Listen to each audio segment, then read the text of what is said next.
True collar ഇരുമ്പ് അബ്ദുള്ള. ഇതേത് മാരണം? S I Shameer. ഇതൊരു അനാനിമസ് കോളാണ്. പേര് വെളിപ്പെടുത്താൻ താല്പര്യമില്ല. താൻ പേര് പറയണ്ട, കാര്യം പറഞ്ഞാൽ മതി. നമ്മളിപ്പോൾ ആരും പറയണേ, ഞാൻ ഈ ഫീൽഡിലൊക്കെ നിൽക്കാനുള്ളതാണ്. ഞാൻ ഒന്ന് പറയും, ഞാൻ പറയേണ്ട സമയമാകുമ്പോൾ എല്ലാം ഞാൻ പുറത്ത് കൊണ്ടുവരും.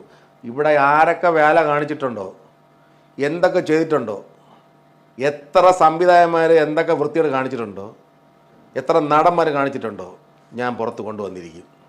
അതിന് സമയം അടുത്ത് സത്യസന്ധമായ കൊണ്ടുവരില്ല, തെളിവോടെ ഞാൻ കൊണ്ടുവരും. ഇന്നും ഓരോ സംഭവങ്ങൾ നടക്കുന്നത് എനിക്കറിയാം. ഞാൻ വാറൻ ലവ് എന്ന് പറഞ്ഞ സിനിമ ചെയ്തുകൊണ്ടിരിക്കുമ്പം ഒരു സംവിധായകൻ്റെ റൂമിൽ നിന്ന് ഒരു നടി ഇറങ്ങിപ്പോകുന്ന എൻ്റെ കണ്ണുകൊണ്ട് കണ്ടിട്ടുണ്ട്. ഒരു ആർട്ടിസ്റ്റിനെ കൊണ്ട്, പുള്ളി അസിസ്റ്റന്റ് ഡയറക്ടർ കൊണ്ട് വിട്ടതിൻ്റെ തെളിവ് വരെ എനിക്കറിയാം. നമ്മൾ പറയുന്ന കാര്യം അത് ആരുന്നില്ലല്ലോ. ഞങ്ങൾ പലതും ആലോചിക്കും, അതൊന്നും ആരും അറിയാൻ പാടില്ല. ആരും അറിയില്ല മല്ലയ്യ. അതുപോലെ തന്നെ മോഹൻലാലിൻ്റെ ഒരു ചിത്രം 1-2 കൊല്ലം ആയുള്ളൂ. ഒരു ചിത്രം, അത് ചിത്രത്തിൻ്റെ പേര് ഞാൻ പറയുന്നില്ല.